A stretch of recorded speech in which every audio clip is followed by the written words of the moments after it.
Hi hello friends, எல்லோருக்கும் வணக்கம். தயவுசெய்து ஒரு லைக் பண்ணிட்டு அதுக்கப்புறம் வீடியோ பாருங்கள் நண்பர்களே ப்ளீஸ். இரவு நேரத்தில் தான் பிரேமலதா சூப்பர் கவர்ச்சியாக குளியறையிலேருந்து மெதுவாக கதவை திறந்து முழுவதுமாக ஒழுங்காகவே பூட்டாமல் வெளியில் யாரும் பார்க்குற மாதிரி எட்டி பார்த்துட்டே இருந்தாள். ஒரு சிறிய இடைவெளியில் மட்டுமே விட்டு வைத்திருந்தாள். அந்த இடைவெளி வழியாக தான் ஹாலில் அமர்ந்திருந்த விஜய்ன்றவன் டிவி பார்க்குற மாதிரி பார்த்துட்டு பிரேமலதா குளிக்கிறது அப்படியே சைட் அடிச்சுட்டே இருந்தான் கேடி பையன். ஆனால் விஜய் மெதுவாக குடியில் நோக்கி நகர்ந்து கொண்டே இருந்தான். பிரேமலதா இப்போது கிட்டத்தட்ட ஒரு 40 வயசு கிட்டே இருக்கும். கிராமத்தில் சென்னையில் இருக்க ராயப்பேட்டைங்கிற ஒரு ஊரில் தான் தங்கிட்டு இருக்கான். அவ்வளோ அழகான ஃபிகர் அது. எல்லோரும் விஜய் பிரேமலதாவும் அக்கம் பக்கத்தில் தான் ஆண்களும் பெண்களும் பிரேமலதா திரும்பி பார்த்துக்கிட்டே இருப்பாங்க. பிரேமலதா அவர்களும் லைட்டாக ஸ்மைல், பல் அப்படியே இழிக்கிற மாதிரியே தெரியும்.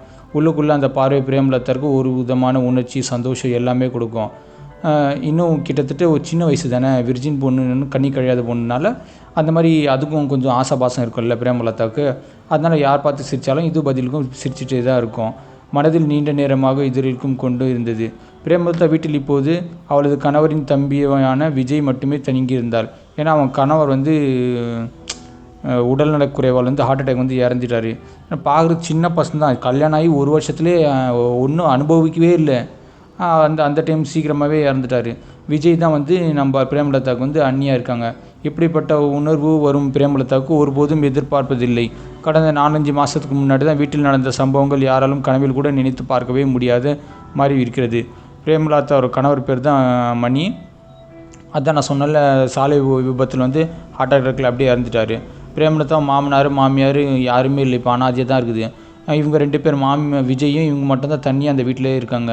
2 படுக்கறைகள், ஒரே ஒரு சமையலறை, ஒரே ஒரு பாத்ரூமு, அந்த மாதிரி இயல்பாக தான் இருக்காங்க. பட் ஆனால் பிரேமலதாவுக்கு ரொம்ப ஆசை, அதே மாதிரி விஜய்க்கும் ஆசை. பட் 2 பேரும் வெளிப்படுத்தாமல் அப்படியே கண்ணால் மட்டும் பேசின்னு இருக்காங்க. ஆனால் நாட்கள் செல்ல பிரேமலதாவுக்கும் விஜய்க்கு ஏதோ ஒரு புதிய உணர்ச்சி, மெல்ல காதல் 2 பேருக்கும் நடுவில் வளர ஆரம்பிச்சிச்சு. மாலை நேரத்தில் தான் பிரேமலதா எழுந்து வரும்போது விஜய் பால்கனிலேருந்து பிரேமலதா பார்த்து சைட் அடிச்சுன்னு இருப்பான். பிரேமலதாவும் டீ குடிச்சிட்டு வெளியில் பார்க்கும்போது விஜய் பார்த்தோன்னே விஜய் அப்படியே திரும்பிப்பான் பார்க்காத மாதிரியே.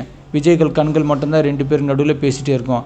அண்ணி, நீங்கள் நாளுக்கு நாள் இன்னும் அழகாக தேவதையாக ஹீரோயின் மாதிரி ஆடிட்டே இருக்கீங்க, என்ன மாதிரி மேக்கப் போடுறீங்க, அந்த மாதிரி கடலை போட ஆரம்பிச்சிட்டான். பிரேமலதா வெறுக்கத்தான் சிரித்துட்டு, டே என்னடா குழந்தனாரா நீ, என்னடா இப்படி சைட் அடிக்கிற மாதிரி பேசின்னு இருக்கேன், நான் ஒன்றும் அவ்வளோ அழகில்லடா, நீ தாண்டா ஹீரோ மாதிரி தெரியுற அப்படின்னு சொல்லிட்டு பிரேமலதா விஜய் புகார ஆரம்பிச்சிட்டான். ஒரு நாள் இரவு பிரேமலதா குளிக்க செல்லும்போது கதவை மூடாமல் அப்படியே திறந்து வச்சிட்டான். அது வேணும் தான் திறக்க வச்சிட்டா கேடி. விஜய் ஹாலில் உட்காந்து அப்படியே டிவி பார்க்குற மாதிரி அந்த பாத்ரூம் கதவை எட்டி பார்த்துன்னு இருந்தான். விஜய் கண்கள் முழுக்கவே அந்த பாத்ரூம் பிரேமலதா போயிடுச்சுல அங்கேயே தான் இருந்துச்சு. சின்னதாக ஒரு ஓட்டம் இருந்துச்சு, அதுலேருந்து எட்டி பார்க்கலாமா கூட அவன் தோணுண்டே இருந்துச்சு. பிரேமலதா உள்ளுக்குள்ளே இந்த விஷயத்தை உணர்ந்து கொண்டு, பிரேமலதாவுக்கு நல்லா தெரியும் இருவருக்கு இடையில் நல்ல ஒரு காதல் ஸ்டார்ட் ஆகிடுச்சு. நம்ம ஏதாவது வேலை பண்ணினோம், காதல் பண்ணோன்னு சொல்லிட்டு பிரேமலதாவுக்கும் ஆசை, அதே மாதிரி விஜய்க்கும் ஆசை. அந்த இரவு அவர்களின் வாழ்க்கையில் புதிய திருப்பத்தை உருவாக்கும் என்று 2 பேரும் உறுதியாக நம்பினார்கள். விஜிதா அக்கா அடிக்கடி ஃபோன் செய்து பிரேமலதா நலன் விசாரிப்பாள். எல்லாம் சரியாக இருக்கியா, நான் தனியாக இருக்கியா, விஜய் நல்லா பார்த்துக்கிறான்னா அப்படின்னு சொல்லிட்டு விஜிதா அக்கா பிரேமலதா அடிக்கடி பேசிகிட்டே இருப்பான். விஜிதா அக்காவுக்கும் இந்த வீட்டில் நடக்கும் மாற்றங்கள் எதுவுமே தெரியவே தெரியாது. இந்த ரகசியம் இப்போதைக்கு பிரேமலதாவுக்கும் விஜய்க்கும் நடுவில் மட்டும்தான். அது யாருக்கும் தெரியாமல் சீக்கிரட்டாக மெயின்டைன் பண்ணிகிட்டே இருந்தாங்க. பிரேமலதா குடிச்சு முடிச்சுட்டு வெளியே வந்தான். விஜய் சோஃபாவில் உட்காந்து டிவி பார்த்துட்டே இருந்தான். சன் டிவியில் சன் நியூஸ் பார்த்துட்டே இருந்தான். பிரேமலதா சமையல் அறைக்கு நுழைந்தோடனே டீ தயாரித்து எடுத்துகிட்டு விஜய்க்கு கொடுத்தான். விஜய் உடனே எழுந்து பின்னால் சமையலருக்கு ஓடினான். பிரேமலதா போனான்னு நாய் மாதிரியே பின்னாடியே ஓடினான் கேடி பையன்.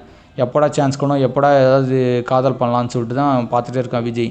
சரி, பிரேமலதா பின்னாடியே ஓடினோடனே கேஸ் அடுப்பை பச்சை நிறத்தில் பற்ற வைத்து விஜய் அருகில் நின்று போயிட்டு, அண்ணி தலைக்கு என்ன சோப்பு போட்டிங்க, இவ்வளோ சூப்பராக இருக்குது அப்படின்னு கேட்டதுக்கு, நான் ஆல்கிலே ஷாம்பு தாண்டா போட்டேன்னு சொல்லிட்டு பிரேமலதா சொல்கிறான். இவ்வளோ இனிமையான வாசனை இருக்குது அப்படின்னு சொல்லிட்டு தலைமுடி மோந்து பார்க்குறான். சை பைத்தியக்காரன், நல்லா அசிங்கமாக கெட்ட வார்த்தை வருது. பிரேமலதா பொய்யான கோபத்துடன் ஏன்டா இப்படிலாம் கேட்குற அப்படின்னு சொல்லிட்டு பதில் இது பண்ணிட்டான். விஜய் இன்னும் நெருங்கி வந்தான். பிரேமலதா டீ குடி என்று சொல்லி ஒரு கப்பில் டீ காஃபி எல்லாமே கொடுத்தான். ஆனால் அன்றிலிருந்து இருவருக்கும் இடையேயான ஏதோ ஒரு முற்றிலுமான மாறிவிட்டது. அன்று முதல் விஜய் இரவு முழுவதும் பிரேமலதா அறைக்கு வெளியே மெதுவாக நடமாடிக்கொண்டே இருந்தான். ஏதாவது சான்ஸ் கிடைக்குமான்னு. சில சமயங்கள் பிரேமலதா அருகில் செல்வான். பிரேமலதா பாத்ரூம் போனால் அங்கே போய் எட்டி பார்க்குறது, கிச்சன் போனால் எட்டி பார்க்குறது, ரூம் போனால் பெட்ரூம் போனால் எட்டி பார்க்குறது, அப்படியே சுற்றிட்டே இருந்தான் விஜய். ஒருவர் வார்த்தை மட்டும் பேசாமல் கண்களாலும் பேசிக்கொண்டே இருந்தார்கள். அந்த எதிர்பார்ப்பு, பயமும் ஆசையும் இருவருக்கும் நடுவில் ரொம்பவே டேஞ்சரஸாக மாறிட்டே இருந்துச்சு. எப்போ பஞ்ச நெருப்பு பற்றிக்கும் தெரியாது. பிறகு ஒரு இரவு பிரேமலதா மறக்கவே முடியாத அந்த இரவு வந்தது. பிரேமலதா படுக்கையில் தூங்கிட்டே இருக்கா பெட்ரூமில். இரவு விளக்கு அணைக்கப்பட்டிருந்தது. வெளியே தெருவிளக்குகள் மட்டும்தான். பெட்ரூமில் அந்த ரெட் கலர் லைட் எரிஞ்சிச்சு. தெருவிளக்குகள்லாம் நார்மலாக இருந்துச்சு. விஜய் மெதுவாக பிரேமலதா பக்கத்தில் அமர்ந்தான். பிரேமலதா எதுவும் சொல்லவே இல்லை.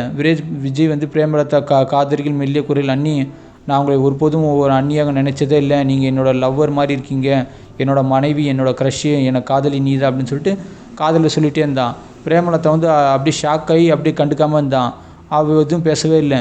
முகத்தில் எதுவுமே சொல்லவே இல்லை. சரி, அந்த நொடியில் வீட்டின் முன்கதவு பலமாக திறக்கப்பட்டது.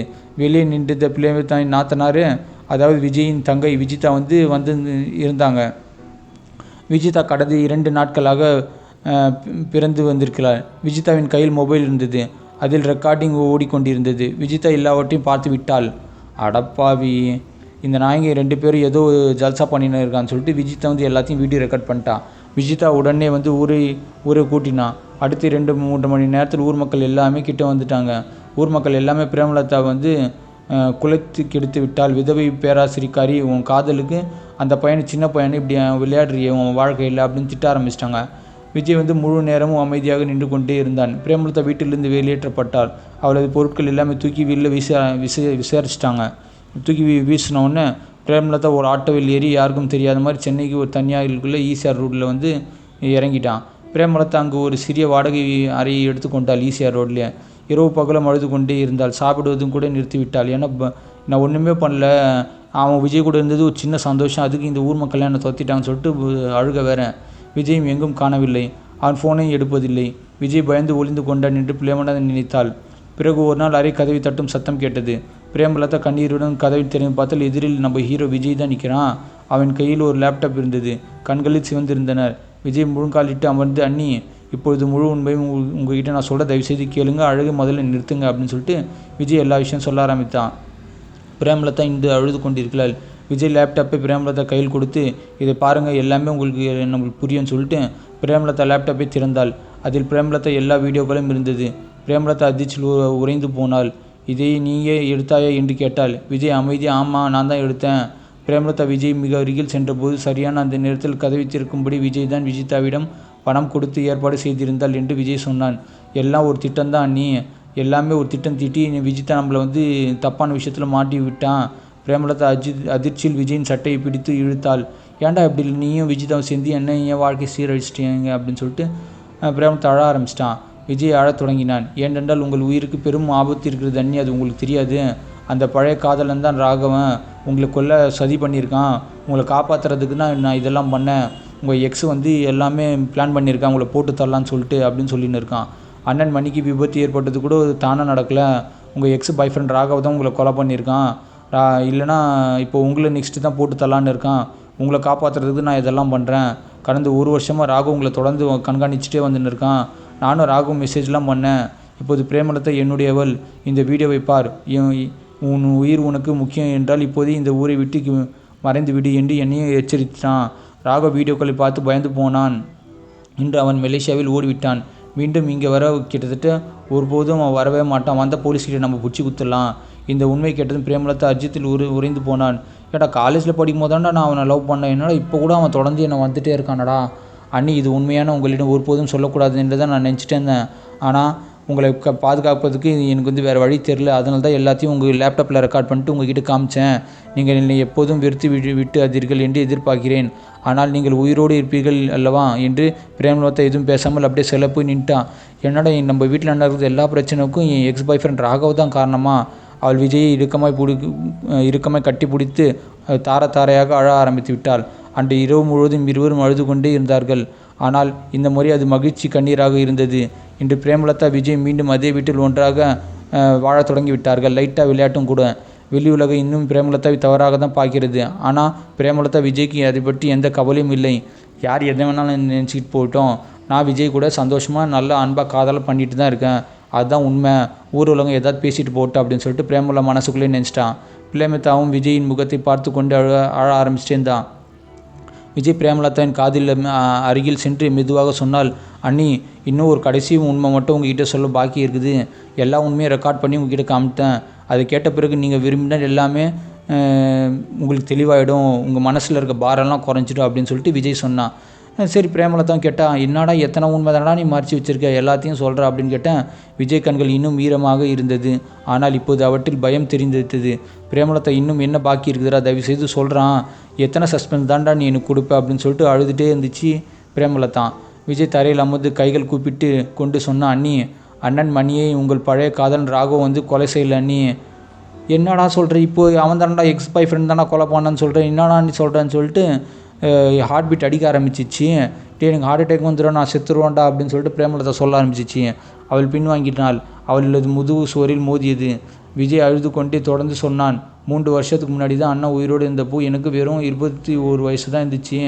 நான் வந்து உங்களை தினமும் பார்ப்பேன், உங்களை ரசிப்பேன், உங்களை சைட் அடிப்பேன். ஆனால் முன்னால் நீங்கள் சிரிப்பீங்க. ஆனால் என் முன்னால் வரும்போது மட்டும் கண்கள் தாழ்த்தி எனக்கு பார்த்து சைட் அடிக்க மாட்டீங்க, கண்டிக்கவும் மாட்டீங்க. அண்ணன் நீ மட்டும்தான் காதல் செய்வீங்க. நான் ஒரு நாள் இட்டி கூட பார்த்துட்டேன். உங்களுக்கு என் மீது காதல் இருக்கிறது என்று எனக்கு நல்லா தெரியும். ஆனால் அண்ணன் ஒரு பெரிய உங்களுக்கு சுவராக தடையாக இருக்கிறாரு. அதனால தான் நானே அந்த இரவு வந்து அண்ணன் மணிக்கு அதிக அளவில் மது கொடுத்துட்டு பிறகு அவர் காரில் பிரேக்கை நான் தான் ரிமூவ் பண்ணிட்டு காலையில் விபத்து நடந்த மாதிரி நான் தான் செட் பண்ணி அவரை போட்டு தள்ளிட்டேன். அனைவருக்கும் அது ஒரு ஆக்சிடென்ட்டுன்னு சொல்லி நம்ப வச்சிட்டேன். ஆனால் விஜய் பிரேமலதாவிடம் எனக்கு நீங்கள் சொந்தம் வேண்டும் என்று என்பதற்காக நான் எதை வேணாலும் செய்வேன் அண்ணி அப்படின்னு சொல்லிட்டு விஜய் சொல்லிகிட்டே இருக்கான். பிரேமலதா வந்து கத்த ஆரம்பிச்சிட்டான். அடப்பாவி சைக்கோ, நீ தானடா, நான் ராகவன்னு நினச்சிட்டேனடா. அப்படியே உறைந்து போய் சில மாதிரி நின்ட்டான். ராகவனை நான் தான் இந்த வழக்கில் சிக்க வச்சிட்டேன். இப்போ அவன் ஜெயிலில் கம்பியை நின்று இருக்கான். அவனுக்கும் உங்களுக்கும் பழைய காதல் இருந்தது இல்லையா, அதை வந்து நான் முடிச்சு போட்டு போலீஸ்கிட்ட அவனை போட்டு குத்துட்டேன். ஆதாரங்கள் நானே உருவாக்கிட்டேன். இப்போ எல்லாத்தையும் மிரட்டி இப்போ ராகவன் ஜெயிலில் இருக்கான், சென்னை சென்ட்ரல் ஜெயிலில். எல்லாமே என்னோடய திட்டம்தான். இது எல்லாத்துக்கும் பின்னாடி நான் தான் இருக்கேன்.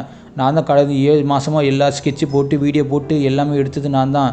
விஜிதா வந்தது எல்லாமே நீங்கள் என்னை திருமணம் செய்ய வேண்டும் என்பதற்காக தான் நான் தான் அவளை விஜிதா சொல்லி வர வச்சேன். அண்ணி, உங்களுக்கு இப்போ யாரிடம் வந்து ஆபத்தே இல்லை. உங்களுக்கு தடையாக யார் இருக்காங்களோ எல்லாத்தையும் ஒன்று போட்டு தள்ளிட்டு இல்லை ஜெயிலுக்கு அமிச்சிட்டேன். நான் தான் உங்களுக்கு இப்போதைக்கு ஆபத்துலாம் இல்லை, நான் உங்களுக்கு காதலன் அப்படின்னு சொன்னான் விஜய். உங்கள் எனக்கு சொந்தமாக்கி கொள்ள நான் எந்த எல்லைக்கும் போவேன். எங்கள் அண்ணனே போட்டு தள்ளிட்டேன். இனிமேல் நீங்கள் எனக்கு தான் சொந்தம். பிறகு உங்களை உலகத்தில் முன்னால் அசிங்கப்படுத்தினேன் என்றேன். பிரேமலதா விஜயின் கண்களை நேருக்கு நேர் பார்த்தாள். இப்போது அவற்றில் ஒரு பைத்தியக்காரனாக தெரிந்தது.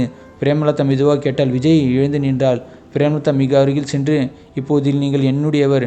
நீங்கள் என்னை விட்டு எங்கேயும் போகவே மாட்டாங்க. உங்களுக்கு எங்கள் தடைகள் இப்போ எவனுமே இல்லை. இனி முன் வச்ச காலை நான் பின் வச்சுக்கவே மாட்டேன். பிரேமலதா புன்னகைத்தாள். அன்று இரவு முதல் முறையாக பிரேமலதா உண்மையாக புன்னகைத்தாள்.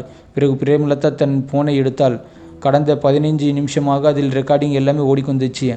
அடப்பா, இவன் வீடியோ ரெக்கார்ட் பண்ணால் இப்போ பிரேமலதா எல்லாத்தையும் இன்னொரு ட்விஸ்ட்டு.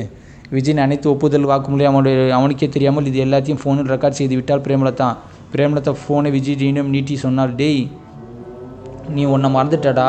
நான் ஒரு விதவை தான், ஆனால் முட்டாள் இல்லைடா. என் புருஷனை நீ கொன்ன, நீ லேப்டாப்பில் எல்லாத்தையும் ரெக்கார்ட் பண்ண.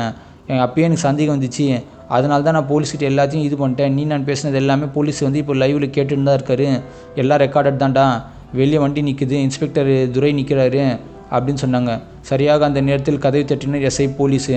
2 போலீஸ்காரர் உள்ளே வந்தார்கள். விஜய் கைகளில் கைவிலங்கி போட்டு பிரேமலதா விஜயின் கண்களை பார்த்து கடைசியாக சொன்னார்.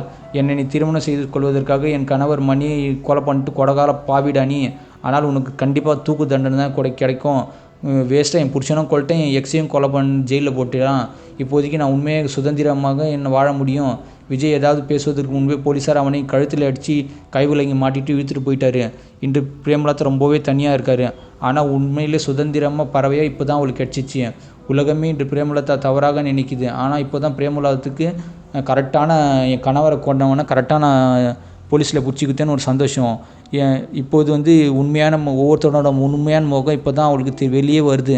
ஒருத்தன் வந்து என் உடம்பை லவ் பண்ணி என் புருஷனையும் என் கள்ளக்காதனையும் 2 பேர் இது பண்ணிட்டானே, 3வது கள்ளக்காதன் அப்படின்னு சொல்லிட்டு பிரேமத்தை ஒரு சைடு அழுகிறா, சிரிக்கிறான்.